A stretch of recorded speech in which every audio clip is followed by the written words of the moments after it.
Natalie Cho sat at the end of the long conference table, her hands folded neatly over the open notebook in front of her. She didn't take notes anymore, not when Julia Strand ran the meetings. It wasn't that Julia said anything worth remembering. It was that every time Natalie moved her pen, she felt Julia's eyes flicker toward her like a hawk noticing prey twitch. So now she just sat still. Stillness, she'd learned, was safer. And I'm not going to sugarcoat it, Julia was saying.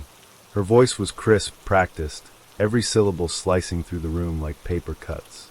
If productivity doesn't increase by end of quarter, we're going to have to make more cuts. Everyone needs to act like their job is on the line, because it is. Silence. A dozen mid-level managers around the table nodded solemnly, scribbling notes or typing into laptops. The only sound was the soft hum of HVAC. Outside, Seattle's morning drizzle blurred the windows into watery gray. Natalie glanced down at her notebook. On the top line, she had written in pencil, "People don't need fear to do their best. They need safety. They need to be seen." She quickly erased it. Julia's eyes scanned the room. Questions? No one moved. Good. Julia snapped her laptop shut. Next, the HR review. Natalie? Natalie looked up. Yes. Her voice was soft, controlled. She had always spoken that way, carefully, like someone stepping barefoot across broken glass. Measured. Not weak, but aware. She stood, holding a slim folder. We've had an increase in EAP usage this quarter, mostly related to mental health concerns. I think we need to revisit how we're supporting employee well-being, especially among junior staff. Define support, Julia said, arms crossed. Well, Natalie said, we've had several people requesting flex time, counseling reimbursements, or temporary workload adjustments. Particularly in one case, Riley Monroe, in marketing, we should consider pausing her current project rotation. A murmur of recognition went through the room. Riley Monroe, young, anxious, talented, but visibly struggling. Julia raised one eyebrow. You're suggesting we lower expectations to accommodate someone who can't keep up? Natalie didn't flinch. I'm suggesting we look at sustainability. Riley is capable, but she's burned out. Giving her breathing room now could preserve her long-term value. Julia laughed. Not loudly, but the kind of dry, clipped sound that made the back of Natalie's neck tense. This isn't a wellness retreat, Julia said. It's a business, and we don't make decisions based on feelings. Natalie's pulse climbed, but her voice remained calm. It's not about feelings. It's about retention. If we keep pushing, we might lose her, and others like her. Another silence. Then someone, a man from operations, cleared his throat and said, Actually, HR has a point. Monroe's good. Losing her would be. Julia cut him off. We'll note the feedback, but the answer is no. Natalie sat down. She felt the heat of shame rise behind her ears. Not from the rejection, but from the way the rejection had been delivered. Publicly. Deliberately. Julia glanced her way and added, Kindness is lovely, Natalie, but you're not doing anyone favors by shielding them from reality. Natalie didn't respond, but in her chest, a quiet ache expanded. She didn't cry. Natalie Cho never cried at work. That was rule number 1. Back in her office, she stared out the window, watching the glass blur with a fresh wave of Seattle rain. She could see her reflection faintly in the pane, sharp dark eyes, hair pinned back neatly, the small silver pin her mother gave her still clipped to her collar. Empathy isn't weakness, she thought, but lately it felt like it might be irrelevance. Her mother would agree with Julia. You're too soft, her mother used to say. That's why people walk over you. Natalie could still hear the hiss of the sewing machine in the background when her mother said those words, fingers calloused from thread, lips pressed into disappointment. I didn't raise you to be weak, she'd say. But maybe she had. Natalie had learned early that kindness made people uncomfortable. It was easier to be hard or quiet. Her empathy was not always welcome, especially from a woman, especially in a boardroom. She'd spent years trying to prove that compassion didn't make her lesser. But today, in front of a dozen silent colleagues, she had felt less. Much less. That evening, she heated soup in a chipped ceramic bowl and ate standing over the sink. Her apartment was small, spare, white walls, pale wood, no clutter. The living room doubled as her home office. The dining table had 3 chairs, though she only used one. At 9:14 p.m., her phone buzzed. A message from Riley Monroe. Hey, I heard what you said today. You didn't have to. But thank you. I mean it. Natalie stared at the message for a long time. Then she typed back, take care of yourself. That's the only work that lasts. She didn't hit send. Not yet. You wonder sometimes, don't you? If you're doing this wrong. If being kind in a cold world is just another way to become invisible. You tell yourself that listening is a kind of power. That patience is strength. That softness can endure what steel cannot. But when you sit at the table and no one backs you up, when your voice trembles and there's cuts through like knives, you start to wonder if your empathy is just your failure, dressed in good intentions. You still believe in it, but you're tired of defending it. And worst of all, you're starting to think maybe they're right. 2 days later, Julia passed Natalie in the hallway without a glance. It wasn't unusual. Julia's attention was transactional. She looked at people only when they had something she needed. Anything else, acknowledgement, decency, was seen as inefficient. But that morning, Julia had smiled at someone in legal. A full, wide smile. Natalie had caught the tail end of it and felt, absurdly, like she'd just witnessed something intimate. She turned away before Julia reached her, pretending to read a notice on the bulletin board. She didn't want a confrontation, not in public, and certainly not after Tuesday's meeting. But Julia stopped beside her anyway. HR's hosting a wellness lunch next week, Julia said.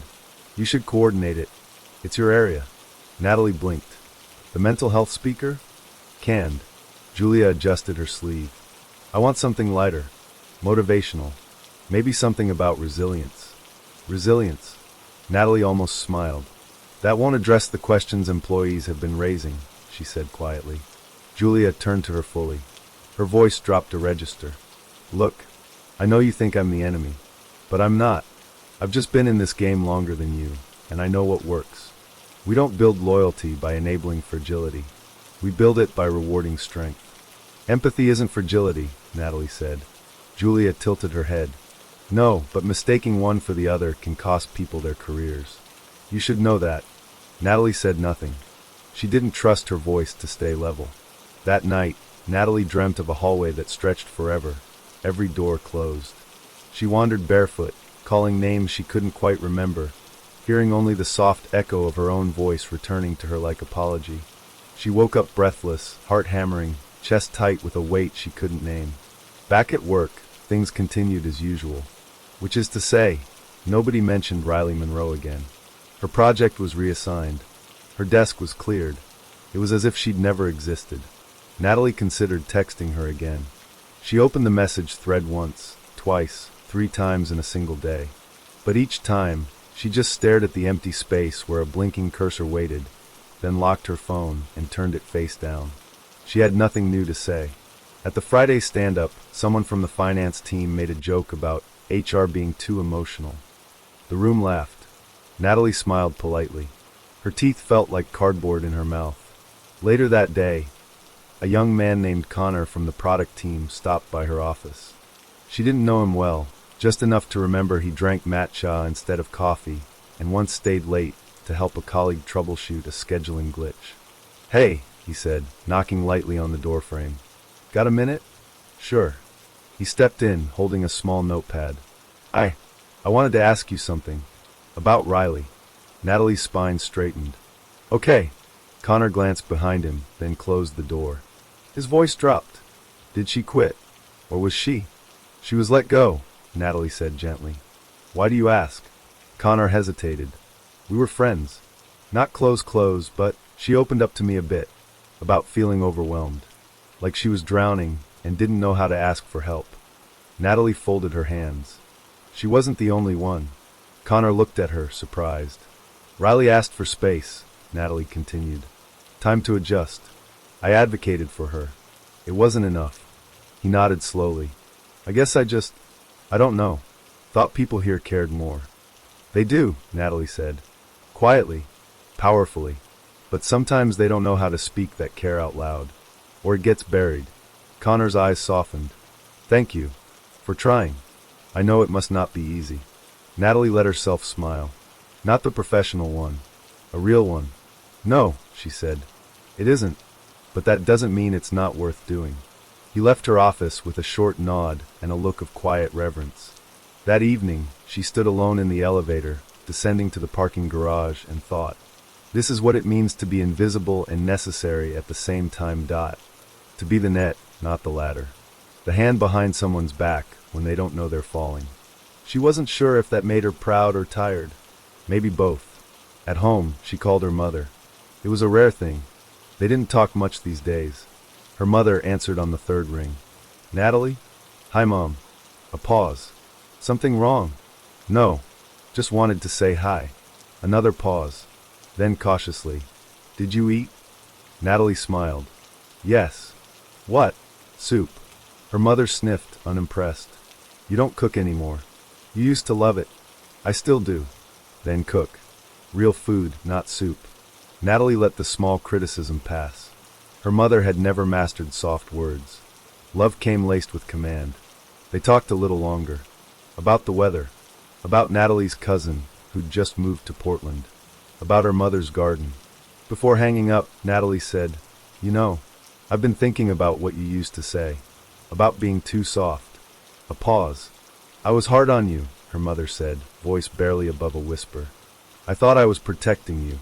I know, but maybe, her mother hesitated. Maybe I didn't always know the difference between soft and strong. Natalie closed her eyes. Let the words settle. Thank you, she said. I didn't mean it as a compliment. I know, Natalie said again. But she smiled anyway. The Monday after her call with her mother, Natalie woke with a clear head and a resolve she hadn't felt in weeks. She dressed differently that morning, just slightly. A navy blazer she hadn't worn in months, crisp slacks instead of the usual soft gray, and a pair of heeled boots that gave her an extra inch of height and a lot more noise on the tile floor. Let them hear me coming. She didn't plan to start a war, but she was tired of surrendering by default. At 10:30 a.m., she walked into the first-floor conference room for the weekly leadership sync. The room was warm, too warm, and smelled faintly of printer toner and someone's reheated breakfast. Julia was already there, perched at the head of the table like a chess queen. Her navy dress was perfectly tailored. Her expression was unreadable. Natalie, she said as Natalie entered, cool and clipped. Julia. Natalie nodded, took her usual seat, but didn't lower her gaze. The meeting began. Natalie waited, and when Julia shifted the discussion toward the quarterly retention metrics, grim, as expected, Natalie leaned forward. I'd like to propose a pilot initiative, she said. Half the room looked up from their laptops. Julia blinked once, then nodded stiffly. Go ahead. Natalie spoke clearly, evenly. I want to launch a 6-week internal coaching program. Peer-led, department-based, optional. Focused on psychological safety, communication, and emotional resilience. Someone coughed. A woman from marketing tilted her head in interest. Julia's lips pressed into a thin line. We have resilience training through corporate, Julia said. Yes, Natalie said. But it's top-down. Impersonal. I want to try the opposite. Julia folded her hands. Do we look like a therapy group to you? No, Natalie said, holding her gaze. You look like people trying not to burn out. A flicker, just the smallest twitch of Julia's brow. Natalie continued, calm. This isn't about coddling. It's about keeping people. We say we care about retention. We need to act like it. Someone, this time from product, spoke up. Honestly, I think it would help. Another chimed in. We've lost 3 good people in 6 months. Something's off. Maybe this could give folks space to speak up. Natalie felt her heart race. Julia stared at her for a long beat. Finally, she said, fine. You can pilot it. 6 weeks. Minimal cost. Internal only. Natalie nodded. Thank you. The meeting moved on. But something had shifted. She hadn't raised her voice. She hadn't made it personal. But she had stood her ground. And she hadn't been alone. Later that day, Natalie found an envelope slipped under her office door. Inside was a sticky note in blocky handwriting. If no one else says it, thank you for speaking up. Connor. She smiled. She didn't know who else might show up for her little experiment. But one voice was already enough to begin. That night, she stayed late at her desk, sketching the outline for the program. It didn't need to be flashy, just honest. She called it empathy circles. Not mandatory, not formal, Just 1 hour a week where employees could gather, 5 to 7 at a time, and talk. About stress, about friction, about anything. Each circle would have a facilitator trained to listen, not to solve. She knew it wouldn't be easy. Vulnerability rarely was. But she also knew that when people felt heard, they stayed longer, worked better, fought less. That was leadership too, just quieter. The first session had 3 people, Connor from product, Mia from finance, and Dana from design. They looked unsure. Dana sat with her arms crossed. Connor brought a notebook, but didn't open it. Mia kept checking her phone. Natalie welcomed them. Set the ground rules, confidentiality, respect, no advice giving unless requested. Then she asked the opening question. What's one thing about your job that drains you, emotionally or mentally? At first, silence. Then Dana sighed. Having to pretend like everything's fine. All the time. Natalie nodded gently. Tell me more. That hour went fast. No solutions. No fixing. Just honesty. When it ended, Dana lingered. I didn't think I'd say anything, she said. But it felt good. Natalie smiled. That's the point.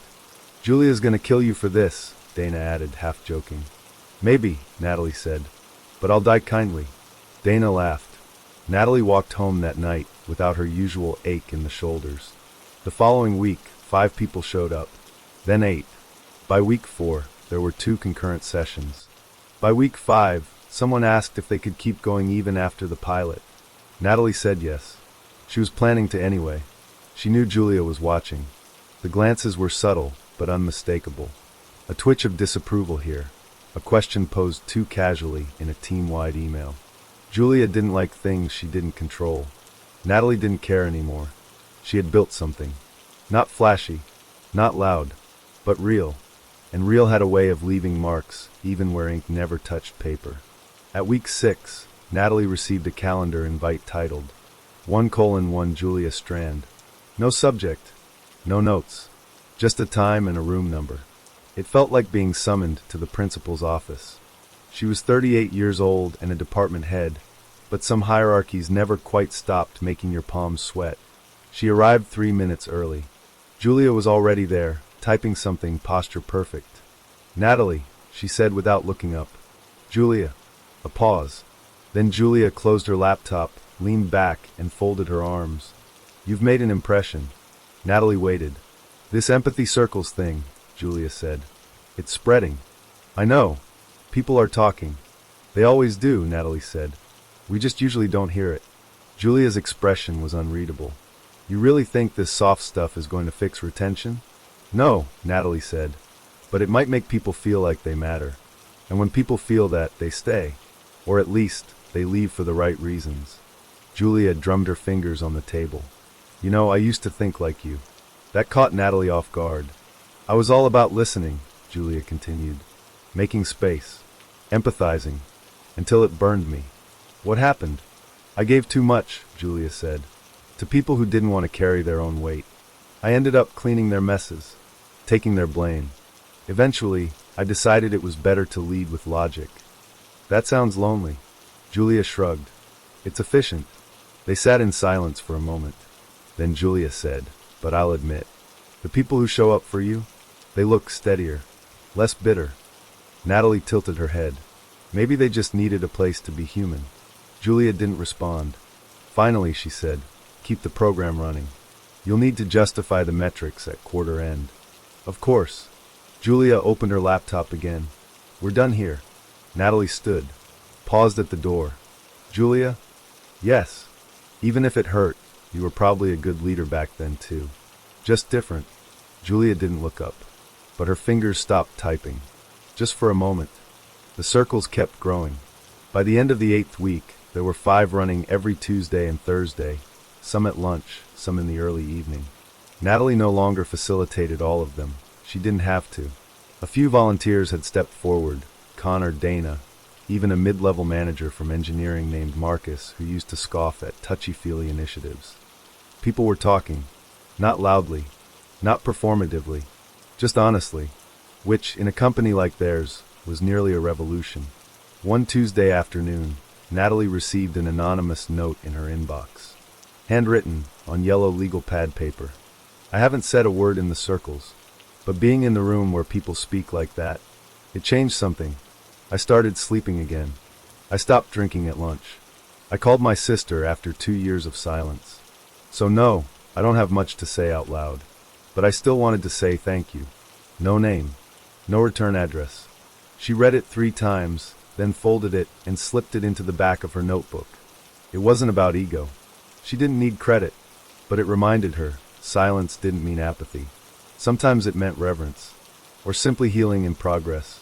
At the company town hall that month, Julia opened with quarterly performance metrics, modest growth, a few underperforming verticals, but overall stabilization. Then she shifted tone. We've also seen a 28% drop in HR-reported conflicts this quarter, and a 17% increase in internal retention. She paused. A large part of that, we believe, is due to a pilot program initiated by Natalie Cho, Empathy Circles, voluntary, internal, peer-led spaces. There was a beat of surprised applause. Natalie, sitting near the back, kept her expression still, but her hands were warm. Julia continued, voice steady. It's an unconventional approach, but I'll be the first to admit I was skeptical. And I was wrong. A quiet ripple moved through the room. I've seen what happens when people feel heard, Julia said. And more importantly, I've seen what happens when they don't. She didn't look at Natalie. Not directly, but something passed between them nonetheless. A thread, a nod, a brief détente. Natalie exhaled. That night, she walked home instead of taking the bus. It was crisp, early spring. The city glowed quietly around her, wet sidewalks, faint fog, trees just beginning to bud. She stopped at a crosswalk and thought. There were days I believed none of this mattered. There were days I believed I didn't. But even silence leaves a trail. On Friday, she received a call from an unknown number. She almost didn't answer, but something made her swipe. Hello? There was a pause, then a young, uncertain voice. Hi, is this Ms. Cho? Yes. Who's calling? It's Riley. Riley Monroe. Natalie's breath caught in her throat. I hope it's okay I called. I got your number from Connor. I wanted to say thank you. Natalie sat slowly, heart thudding. You don't need to. No, Riley said. I do. I'm in a better place now. I'm working at a nonprofit downtown. It's small, but it feels real. And I don't think I would have had the courage to try again if you hadn't stood up for me. Natalie closed her eyes. I didn't do enough, she said. You did what no one else did, Riley replied. You cared, and you didn't apologize for it. Silence. Then Riley added quietly. Everyone kept saying I was too sensitive, that I needed to grow thicker skin. But maybe the world just needs to stop cutting so deep. Natalie felt something swell in her chest. Old pain, new hope. Thank you, she whispered. No, Riley said. Thank you. After the call, Natalie stood at her window for a long time, watching the sun set behind the buildings. Light spilled across her floor like a path. She let herself remember the ache of that meeting, the silence in the room when she'd spoken up, the way Julia's words had cut so neatly. She thought of all the times she'd been told she was too emotional, too gentle, too much of a listener and not enough of a leader, and how wrong they'd been, because empathy wasn't silence, it wasn't surrender, it was the choice to stay soft in a world that demanded sharp edges. It was remembering that people weren't problems to solve, they were stories to hear, and that sometimes a story only needed one person to believe it mattered. In her notebook, on a clean new page, Natalie wrote, Empathy is not weakness. It is the most disciplined form of courage. She underlined it, twice. Then she closed the book and smiled. 3 weeks after the town hall, a recruiter from another tech company sent Natalie a message through LinkedIn. Hi Natalie, I've been following your Empathy Circles initiative. Very inspiring. We're looking for someone exactly like you to head up culture and people at our new San Francisco office. Would love to talk. Natalie didn't answer right away. She didn't delete it either. Instead, she bookmarked it, like a secret note slipped into a coat pocket. Not because she planned to take it, but because it felt like a kind of recognition. By now, people had started calling her the Empathy Lady. Sometimes affectionately, sometimes mockingly. One afternoon in the break room, she overheard someone say, Don't bring it up around Natalie, or she'll add it to her feelings circle. There was laughter. It stung more than she expected. Later, Connor noticed she was quieter than usual. "Let me guess," he said. "They're making empathy jokes again?" Natalie forced a smile. "It's fine." "No, it's not," he said. "You do the emotional heavy lifting around here. The least people could do is stop pretending that's easy." She looked at him, young, idealistic, fierce in his own quiet way, and wondered if she had once been like that, too. Maybe she still was. Beneath the patience, beneath the practiced smile. Maybe that fire hadn't gone out, just burned cleaner. A week later, someone stuck a yellow sticky note to her door. No name, just 3 words. "Don't change. Please." It made her cry. Not loudly, just one tear down one cheek. But it was enough. One Monday, Julia called a spontaneous leadership huddle. The room was tense. Several teams had missed deadlines. An investor pitch had fallen through. The product roadmap was a mess. Natalie listened in silence as frustrations built, voices raised, blame shifted. Then Julia turned to her. "HR has been preaching culture and kindness. Where's the accountability?" Natalie felt her heart tighten. She took a slow breath. "Empathy and accountability aren't opposites," she said. "They reinforce each other." Julia raised a brow. "Explain." Natalie stood. Her voice didn't rise, but it didn't flinch either. "People can't meet expectations if they don't feel safe asking for clarity, or saying they're behind, or owning up to mistakes. If your culture punishes honesty, people start hiding. That's not accountability. That's survival." Silence. Someone nodded. Another murmured, "She's right." Julia didn't respond immediately. Then she said, "Fine, but I want a written plan on how we balance both by end of week." Natalie nodded. "You'll have it." She sat back down, and this time, no part of her shrank. That night, she didn't stay late. She walked home early, picked up Thai food from the corner spot she used to love, ate it cross-legged on her couch while watching a documentary about coral reefs. It was strange how restoration sometimes came not from grand epiphanies, but from tiny, ordinary pleasures you hadn't made time for in months. She texted her cousin in Portland, asked for a recipe they'd shared years ago, looked up train tickets to visit her mother. She was beginning to understand something. Empathy wasn't just for others. It was for yourself, too. A few days later, she ran into Julia in the elevator. It was awkward. The kind of silence where neither person knows if they should speak or just count the floors. Julia broke first. "You handled that well. In the meeting." "Thanks." Julia hesitated. Then she said, "I read your retention report. It's good." Natalie turned to face her. "I didn't write it to impress anyone." "I know," Julia said. "That's what makes it impressive." The elevator dinged. The doors opened. Julia didn't leave. Instead, she said quietly, "You make me think about things I don't usually let myself think about." Natalie blinked. "Like what?" "Like what it costs people to pretend everything's fine." Natalie didn't answer, but she didn't look away either. Julia nodded once, sharply, then stepped out. The doors closed behind her. Natalie leaned back against the wall. Maybe people didn't change all at once. Maybe they cracked open. Just a little dot. Enough for the light to reach in. At the end of the quarter, Natalie submitted a formal proposal to expand the empathy circles company-wide, with optional interdepartmental mixers and an empathy-based leadership workshop series. Julia approved it, without edits. The first company-wide empathy workshop took place on a bright Thursday afternoon in May. They held it in the old library room on the top floor, usually used for investor calls and stiff catered luncheons. Someone had moved the chairs into a circle, pushed the tables against the walls. There were fresh notepads on each seat, small name tags, coffee, fruit, no stage. Natalie stood near the window as people filtered in. Some she knew well, others only vaguely. A few looked wary, arms crossed, clearly dragged there by obligation or curiosity. Julia wasn't in the room. Natalie didn't expect her to be. Then just before 1 o'clock, she walked in. No laptop, no phone, just a black notebook and a face that gave nothing away. She didn't sit at the front. She chose a seat in the circle, across from Natalie. Natalie's heart did a small, startled somersault. "Welcome," she said, once everyone was seated. "I'm not here today as your HR lead. I'm here as someone who believes that work is a deeply human experience. and that how we treat each other in the small moments determines who we become in the big ones. She let that land. No slides, no quotes, just her voice. The next hour isn't about being perfect or fixing each other. It's about listening. So here's my question. Anyone can answer it, or not. What's something you wish people understood about you at work, but never say out loud? Silence at first. Then Connor spoke.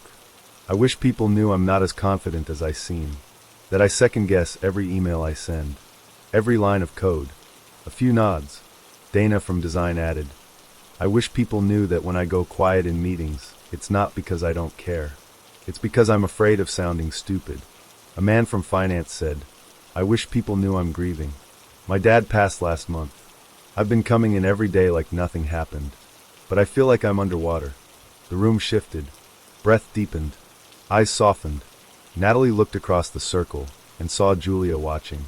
Closely. Not skeptically. Just watching. When the hour ended, no one rushed out. People lingered. A few exchanged numbers.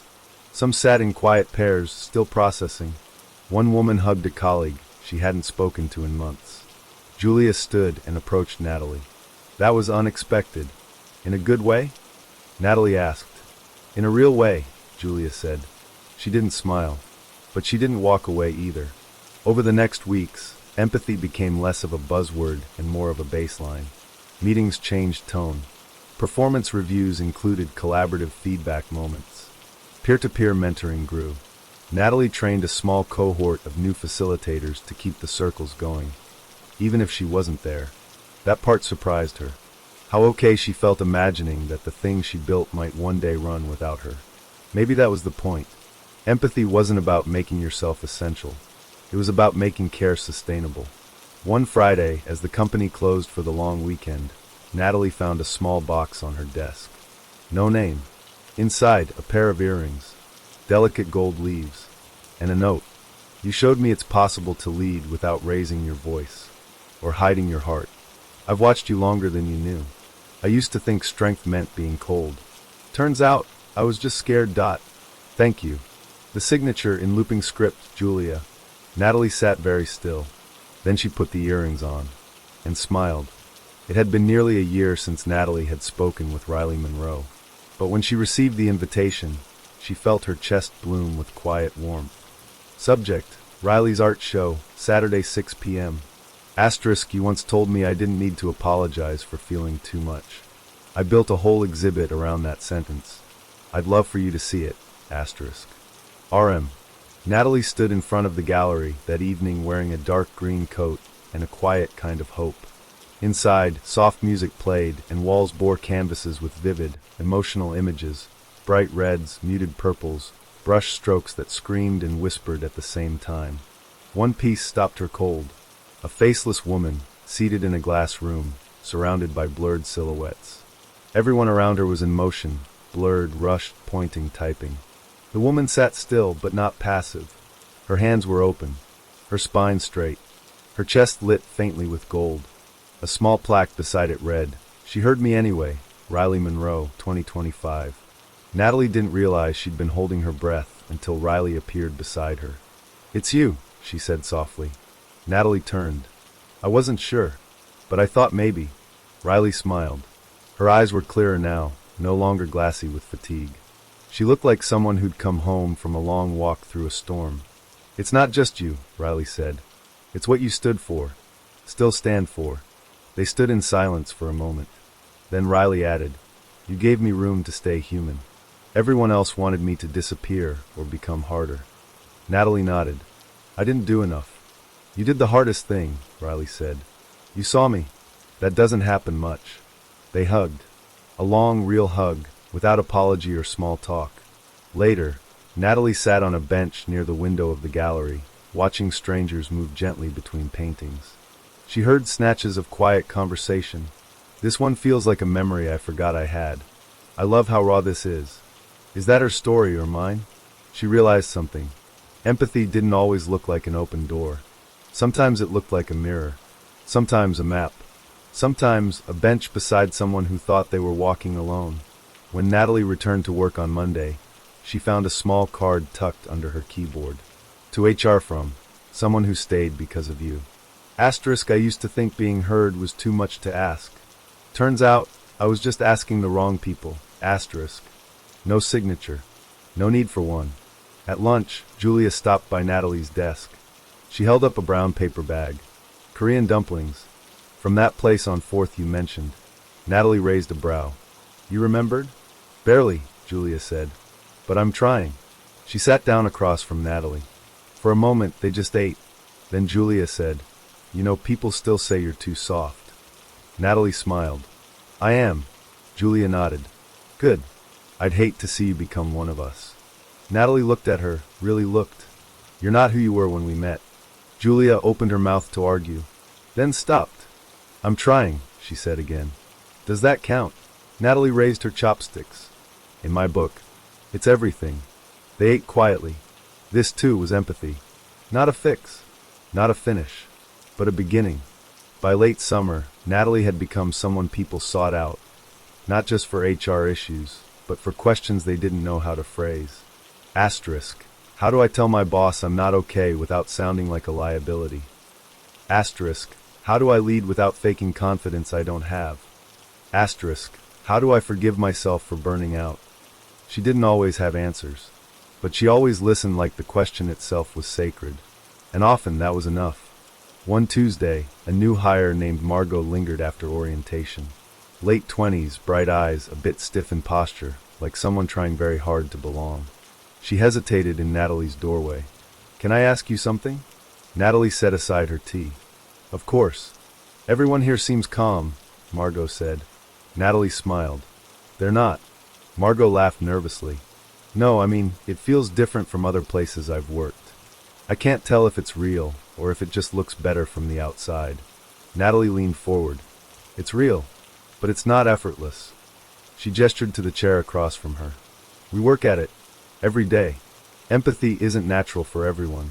And even when it is, it's not always easy. But people here, they've seen what happens when it's missing. They remember the silence. Margot sat down. What made it change? Natalie thought for a moment. Then she said, a lot of small things. One act of kindness that didn't ask for credit.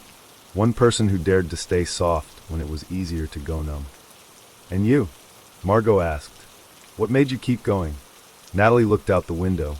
You ever have a moment when someone said thank you, and it felt like the first time you were truly seen? Margot nodded slowly. I kept going for that, Natalie said, and for the next person who hasn't been seen yet. Margot exhaled, shoulders relaxing. Thank you, she said. Natalie smiled. You'll say that to someone else someday, and it'll matter more than you know. That evening, Natalie revised her resume for the first time in 2 years. Not because she planned to leave, but because she wanted to tell her story honestly. She added a new section, Leadership Philosophy. Asterisk advocates for psychologically safe work environments. Asterisk designs and facilitates empathy-based leadership models. Asterisk believes people perform best when they feel seen. She stared at it. It looked small, but it felt true. A week later, she received an email from a woman she didn't know. Subject line. You don't know me, but... Hi Natalie. I'm writing from another company in Seattle. A friend forwarded me your Empathy Circles model. I read every page. I cried twice. I thought I had to lead like a machine to be taken seriously. I've never been more exhausted in my life. Your work made me believe it's possible to be both strong and human. Thank you. Amara. Natalie wrote back. Not with advice. Not with an offer. Just this. You're not alone. And you don't have to choose between being respected and being whole. Autumn arrived early in Seattle. The rain returned, not the drenching kind, but the steady whispering kind that made people zip their jackets higher and sip their coffee slower. The city moved differently in the gray. Softer. More introspective. Natalie welcomed it. The empathy circles had become institutional now. They ran without her direct oversight. Facilitators rotated. People joined and left organically. New hires asked about them during onboarding. But what surprised Natalie most wasn't the structure. It was the culture it created. People began asking better questions, giving more thoughtful feedback, apologizing quicker. Not perfectly, not always, but enough to shift the current. In meetings, junior employees spoke up without bracing for impact. In performance reviews, managers acknowledged emotional growth, not just output. Even in Julia's team, people used words like listened and respected in feedback forms. The culture had changed, not through policy, through presence. One Tuesday afternoon, Julia called Natalie into her office. She didn't often do that anymore. They saw each other in passing, sometimes in meetings, sometimes sharing brief check-ins by the coffee machine. The tension had faded into mutual understanding, a quiet truce built on earned respect. But this meeting felt different. Julia gestured to the chair. "Close the door?" Natalie did. Then Julia said, "I'm stepping down next quarter." Natalie blinked. "What?" "I've accepted a role in New York," Julia said. "It's a good opportunity, and I'm ready." Natalie stared at her, searching for the usual armor. But Julia looked peaceful. "I wanted you to hear it from me," Julia added, "because I'm going to recommend you as my successor." Natalie's breath caught. "I know," Julia said, holding up a hand. "You don't play the politics. You don't claw for power. But that's why I trust you with it." Natalie sat back. "I'm not sure they'll take me seriously." Julia gave a dry smile. "You're already the most respected leader here. You just don't yell about it." Natalie looked down at her hands. "What if I don't want to manage more people?" she asked. "What if I just want to keep building the kind of culture that made this place better?" Julia nodded. "Then do that, in your own way, but with more reach." Silence stretched. Then Julia said, more quietly, "You taught me something I didn't know I needed to learn." Natalie looked up. "That being hard isn't the same as being strong," Julia finished. They sat in that rare, sacred quiet, where two people who used to war with each other finally laid down their weapons. The next day, Natalie took the long route to work. She passed the park where she used to eat lunch alone, headphones in, pretending not to notice the way people walked by without seeing her. She passed the bookstore where she once bought a copy of Radical Candor and returned it a week later when she realized candor without care just sounded like cruelty.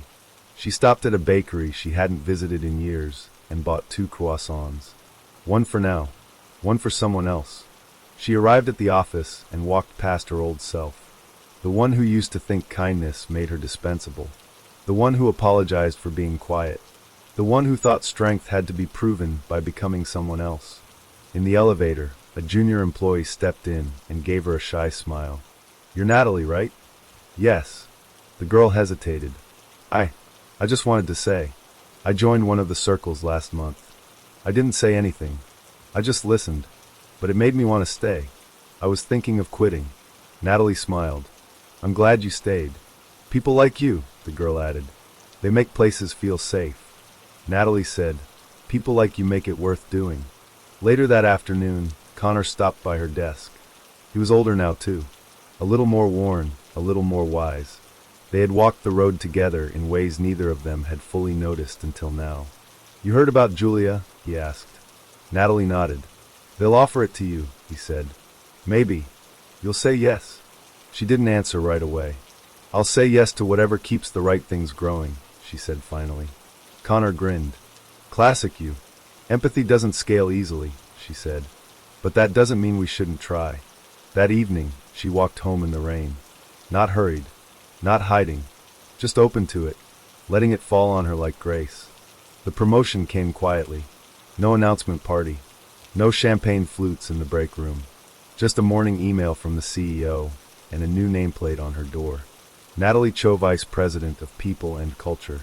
She sat in her new office, larger, with more windows and a view that reminded her of how far she'd come. She didn't move her old plants or photos. Instead, she bought a new notebook, placed it beside her monitor, and left the first page blank. Sometimes the beginning of something didn't need to be filled right away. Sometimes it just needed space to breathe. That week, she received a package. No return address. Inside, a small hand-bound book. The cover was soft blue, unmarked. Inside, letters. Dozens of them. Typed, handwritten, even illustrated. All from current or former employees. Some she knew. Others she barely remembered. Some anonymous. "I joined because of the salary. I stayed because of the way you looked me in the eye when I said I was scared. You didn't fire me when I cried in your office. You asked me what I needed. I told my daughter about you. She thinks being kind at work is normal. You did that. At the back of the book, a final note, centered on the last page. Just 5 words in simple ink. My empathy was mistaken too. Natalie pressed her hand to the page. Then she closed the book and sat back, eyes full. Not broken, not overwhelmed, just full. 3 days later, she was speaking at a small industry panel about the human future of work. She talked about sustainability, emotional risk, and the radical idea that people weren't machines. Afterward, a woman approached her. Late 40s, sharp suit, slightly guarded expression. "I've followed your work for a while," she said. "I used to think it was naive." Natalie smiled. "You're not the only one." The woman hesitated, then said, "I had a rough year. I kept asking for help. No one took me seriously. Until someone on my team, someone who came from your company, listened. Really listened." She said you taught her that. Natalie tilted her head. "What happened next?" "She saved my job," the woman said. "And maybe a little more than that." Natalie reached for a business card, but the woman raised a hand. "No need. I just wanted to say." She paused. Then she said it, slowly, deliberately, like someone tasting unfamiliar words for the first time. "Thank you." Natalie didn't reply. She just nodded. She'd been waiting for that sentence for a long time. But now that it was here, it wasn't for her ego. It was a confirmation. That empathy wasn't noise. It was signal. She walked home that night under a silver sky, the air crisp, her heels tapping steadily across the sidewalk. She passed a small playground, empty except for a swing still rocking in the wind. She paused, remembering a conversation with Riley, with Connor, with Julia. She remembered the version of herself who once thought silence meant defeat. She knew better now. Sometimes silence meant planting, waiting, trusting the roots were doing their quiet work. She reached her apartment, took off her shoes, lit a candle, opened her notebook, and on the first page, she finally wrote something. "They said empathy made me weak."